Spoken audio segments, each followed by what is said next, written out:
മാതാപിതാക്കൾക്ക് സലാം പറയലിനെ വ്യാപിപ്പിക്കണം. നമ്മളൊക്കെ പറയുന്നുണ്ട്, അത് ഒന്നുകൂടി ഉഷാറാക്കണം എന്നാണ് പറഞ്ഞതിൻ്റെ അർത്ഥം. ഉമ്മാക്കും വാപ്പാക്കും നമ്മളൊക്കെ ഇപ്പോൾ സലാം പറയലുണ്ട്. മുമ്പത്തൊക്കെ ആൾ അപേക്ഷിച്ച് സലാം പറയലൊക്കെ കൈ പിടിക്കല്ലേ, സ്റ്റേജിമുള്ളവരൊന്നൊക്കെ മേടിച്ചോളി, എൻ്റെ അടുന്നല്ലാത്ത എല്ലാവരും ഒന്ന് മേടിച്ചോളി, സാസൊന്നും മേടിച്ചോളി.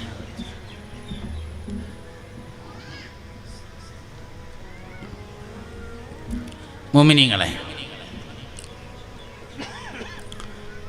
മാതാപിതാക്കളോട് മക്കൾക്കുള്ള ബന്ധം സ്ഥിരപ്പെടാൻ, ഉറച്ചു നിൽക്കാൻ 10 കാര്യങ്ങൾ ചെയ്യണം.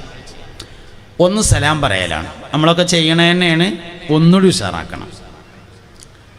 ഞാനൊരാളെ കണ്ടിട്ടുണ്ട്, അയാൾ ഇടയ്ക്കിടയ്ക്ക് വരും. എന്തിനാന്ന് ചോദിച്ചാൽ സലാം പറയാമെന്നാണ് അറിയും.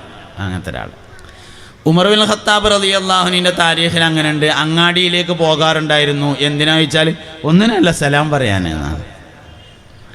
മുസ്തഫ നബി സല്ലല്ലാഹു അലൈഹി വസല്ലം തങ്ങൾ ഒരിക്കൽ പറഞ്ഞു,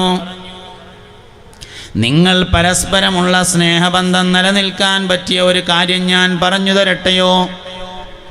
അവലാ അദുല്ലുക്കും അലാ ശൈഇൻ ഇദാ ഫഅൽതുമൂഹു തഹാബബതും. നിങ്ങൾക്ക് പരസ്പരം സ്നേഹബന്ധം നിലനിർത്താൻ പറ്റുന്ന ഒരു കാര്യം ഞാൻ പറഞ്ഞു തരട്ടെയോ? സ്വഹാബത്ത് പറഞ്ഞു, ബലാ യാ റസൂലല്ലാഹ്, അള്ളാൻ്റെ റസൂലേ എന്നാ പറഞ്ഞു തരീന്ന് പറഞ്ഞു സല്ലല്ലാഹു അലൈഹി വസല്ലം.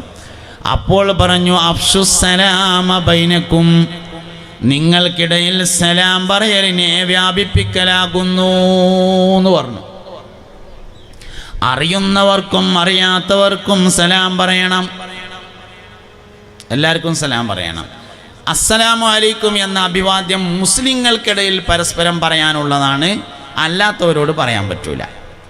ഇപ്പം നാളെ ഒരാൾ ചോദിച്ചു, എന്താ ഇപ്പോൾ അസ്സലാമു അലൈക്കും എന്ന് പറഞ്ഞാൽ അള്ളാൻ്റെ രക്ഷ എനിക്കുണ്ടാകട്ടെ എന്നല്ലേ? അതിപ്പോൾ എന്താ എല്ലാവരോടും പറഞ്ഞാൽ കുഴപ്പം, എല്ലാവരും കഴിച്ചിലേക്കോട്ടെ പറഞ്ഞു. അങ്ങനെയല്ല, അത് മനസ്സിലാക്കി കൊടുത്ത് ചെറിയൊരു പ്രശ്നം പറ്റിയതാണ്. അസ്സലാമു എന്ന വാക്കിൻ്റെ അർത്ഥം രക്ഷ എന്നാണ്. അതേ സമയത്ത് സലാം പറയുമ്പോൾ അസ്സലാമു അലൈക്കും എന്ന അസ്സലാമു കൊണ്ട്, മുഅ്മിനീങ്ങളെ ഈ പറയുന്നൊന്ന് ശ്രദ്ധിച്ചു വഴി, എല്ലാവർക്കും ആവശ്യമുണ്ടാവും. അമുസ്ലിങ്ങളോട് സലാം പറയാൻ പാടില്ല. എന്തുകൊണ്ട്? അസ്സലാമു അലൈക്കും എന്ന് പറഞ്ഞാൽ രക്ഷ നിങ്ങൾക്ക് ഉണ്ടാവട്ടെ എന്നല്ല. ഇപ്പം എന്താ എല്ലാവരോടും പറഞ്ഞാൽ എല്ലാവരും കഴിച്ചിലേക്കോട്ടെ എന്നൊക്കെ തോന്നും.